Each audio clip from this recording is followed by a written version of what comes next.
تو وہاں پر پریزیڈنٹ کی تقریر کے اندر سندھ کارڈ بڑا ڈومینیٹنگ فیکٹر تھا کہ انہوں نے اپنی لوکل پالیٹکس کو سیکیور کرنے کی کوشش کی، اور ایک جو نیشنل یونٹی ہے، جو پریزیڈنٹ ہے وہ کنسنسس کی علامت ہوتا ہے، وفاق کی علامت ہوتا ہے، لیکن جو وفاق کا پریشر ہے پانی کی تقسیم کے حوالے سے، نہروں کی تشکیل کے حوالے سے، اس کو پریزیڈنٹ صاحب قبول کرنے کے لیے تیار نہیں ہے، اور وہ یہ سمجھتے ہیں کہ یہ یک طرفہ وفاق کی جو کارروائی ہے نہریں نکالنے کی، یہ ایکسیپٹیبل نہیں ہے۔ اب یہ ایک پریزیڈنٹ صاحب کا ایک نیریٹو تھا پانی کے اوپر، اور جو پانی کی پالیٹکس ہے اس کی بھی ایک تاریخ ہے۔ پیپلز پارٹی کو بھی یہ کریڈٹ جاتا ہے، اور دیگر جماعتیں بھی ہیں پاکستان کے اندر جنہوں نے کالا باغ ڈیم کو بننے نہیں دیا، اور یہ ہر طرح سے اس قسم کے ایشوز کو متنازع بنا لیتے ہیں، اور یہ فیئر پالیٹکس کرتے ہیں، فیئر خوف کی سیاست کرتے ہیں کہ بھائی پنجاب آپ کا پانی لے جائے گا، پنجاب آپ کی جابس لے جائے گا، اب پنجاب آپ کے وسائل کے اوپر قبضہ کر لے گا۔ تو یہ جو اینٹی پنجاب نیریٹو ہے یہ لوگوں کے ذہنوں میں بٹھایا جاتا ہے، اور اس کو ایکسپلائٹ کر کے یہ لوگ ووٹ لیتے ہیں۔ اس کے بعد پریزیڈنٹ صاحب نے معاشی استحکام کی بہت بات کی اور بڑا اپریشیٹ کیا، لیکن ساتھ ہی ساتھ پریزیڈنٹ صاحب نے یہ بھی کہا کہ لوگوں پہ معاشی بوجھ بہت زیادہ ہے، ریلیف ملنا چاہیے تنخواہ دار طبقے کو، پینشن کمیونٹی کو بجٹ میں ریلیف ملنا چاہیے۔ تو یہ جو ساری باتیں تھیں یہ وش لسٹ پہ تھیں اور چاہیے پہ تھیں، کیا کیا ہے اس کے اوپر جب انہوں نے کہا کہ اکنامک اسٹیبلٹی کی طرف ہم بڑھ رہے ہیں، تو کریڈٹ کس کو جاتا ہے؟ کریڈٹ بنیادی طور پر شہباز شریف صاحب کو نہیں جاتا، کریڈٹ جاتا ہے آئی ایم ایف کو، جس نے یہ پلان بنایا، جس نے اس حکومت کو باندھ کر رکھا اور حکومت کو پابند کیا۔ آج اگر اس ملک میں مہنگائی بڑھی ہے یا کم ہوئی ہے، اس کی ٹوٹل رسپانسبلٹی وہ آئی ایم ایف کے اوپر آتی ہے، اور اس کے اندر کوئی کریڈٹ نہیں ہے۔ ایک آٹو کنیکٹ لگا ہوا تھا، پاکستان کے پاس کوئی اور چوائس نہیں تھی، گورنمنٹ کو کرنا ہی کرنا تھا، اور گورنمنٹ نے وہی کیا جو آئی ایم ایف نے کہا۔ تو اگر آئی ایم ایف کی وجہ سے پالیسی ریٹ کے اندر کمی ہوئی ہے، یا اگر آئی ایم ایف کی وجہ سے مہنگائی، سو کالڈ مہنگائی کے اندر اگر کمی ہوئی ہے، تو اس کا کریڈٹ پھر آئی ایم ایف کو جاتا ہے۔ باقی رہ گئی بات کچھ لو اور کچھ دو کی، کیونکہ زرداری صاحب گیو اینڈ ٹیک کے اوپر بڑا بلیو کرتے ہیں۔ یہ بھی ایک بڑا ایک انٹرسٹنگ ایلیمنٹ تھا کہ ایک شخص صدر کی کرسی پہ بیٹھا ہوا تھا، اور نیچے پرائم منسٹر آف پاکستان بیٹھے ہوئے تھے قائد ایوان کی کرسی پر۔ تو قائد ایوان کی مجھے تقریریں یاد آ رہی تھیں کہ وہ ہمیں سنایا کرتے تھے کہ علی بابا 40 چوروں کی کہانی سناتے تھے، پیٹ پھاڑ کر پیسے لانے والوں کی کہانی سنا رہے تھے۔ تو آج دونوں ایک پیج کے اوپر تھے، دونوں ایک دوسرے کے قصیدے پڑھ رہے تھے، ایک دوسرے کی تعریفیں کر رہے تھے اور اپریشیٹ کر رہے تھے، ملاقاتیں بھی کر رہے تھے، اور افطاریاں بھی ایک دوسرے کو دی جا رہی ہیں۔ تو still at the end of the day کچھ لو کچھ دو کی باتیں ہو رہی تھیں، اور مل جل کے چلنے کی باتیں ہو رہی تھیں۔ تو یہاں پر جو فلسفی ہے کچھ لو اور کچھ دو کی، اس پارلیمنٹ کی پرفارمنس کیا ہے؟ یہ جو جمہوریت کا سب سے بڑا سمبل اور آئیکن ہے، جتنی قانون سازی ہوئی ہے سب متنازع ہوئی ہے۔ 26ویں آئینی ترمیم کے ذریعے پاکستان کا پورا جوڈیشل سسٹم اس کو تباہ کر دیا، اس کو ہائی جیک کر دیا، ہم خیال ججز کے لیے ایک راستہ ہموار کر دیا، پھر پیکا جیسے قوانین کے ذریعے پاکستان کی میڈیا کو کنٹرول کیا، فریڈم آف سپیچ کو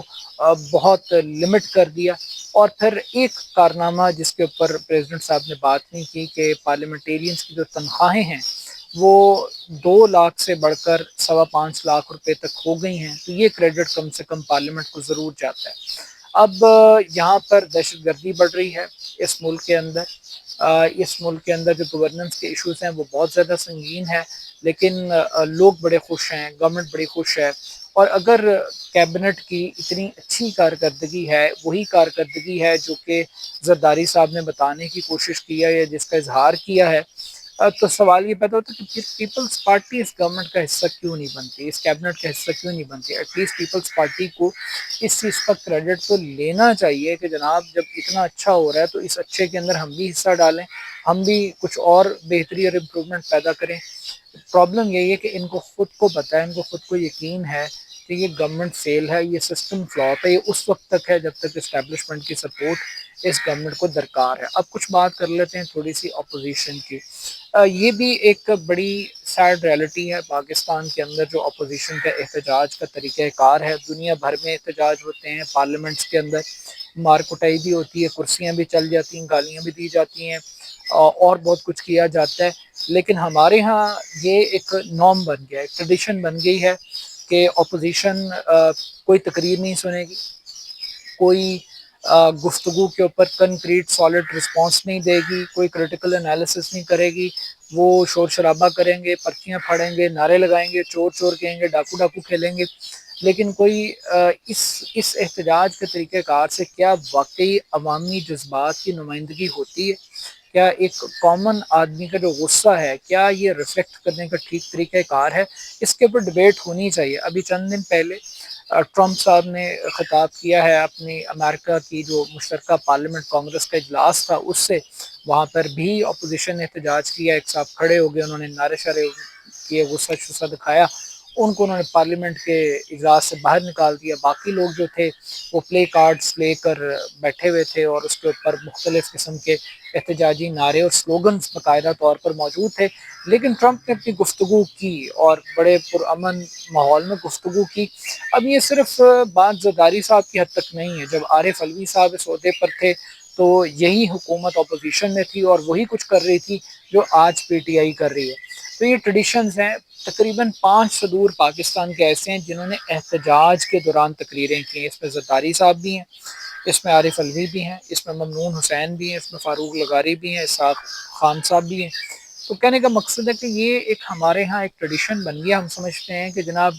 تقریر نہ کرنے سے، نعرے لگانے سے، احتجاج کرنے سے ہم اپوزیشن کا حق ادا کر دیں گے۔ اپوزیشن کا حق ادا کرنے کے لیے آپ کو ایک شیڈو گورنمنٹ کے طور پہ پرفارم کرنا پڑتا ہے، آپ کو غلطیوں کو آئیڈینٹیفائی کرنا پڑتا ہے اور ان آئیڈینٹیفیکیشنز کے ساتھ ان کے سلوشنز تجویز کرنے پڑتے ہیں، اور آپ کو ایشوز کے اوپر، پالیسیز کے اوپر ٹارگٹ کرتے ہیں۔ But still at the end of the day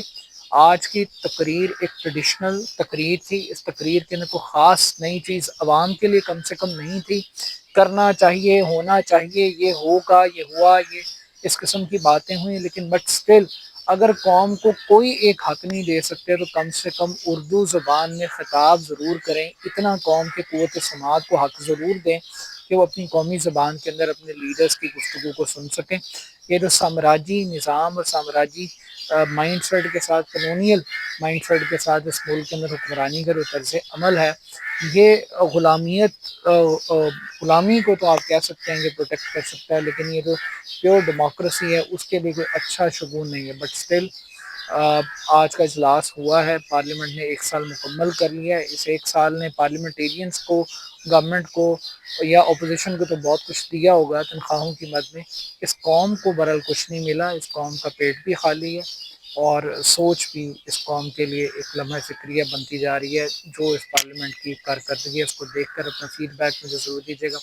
میرے یوٹیوب چینل یار خان آفیشیل کو ضرور سبسکرائب کیجیے گا۔ بہت شکریہ، اللہ حافظ۔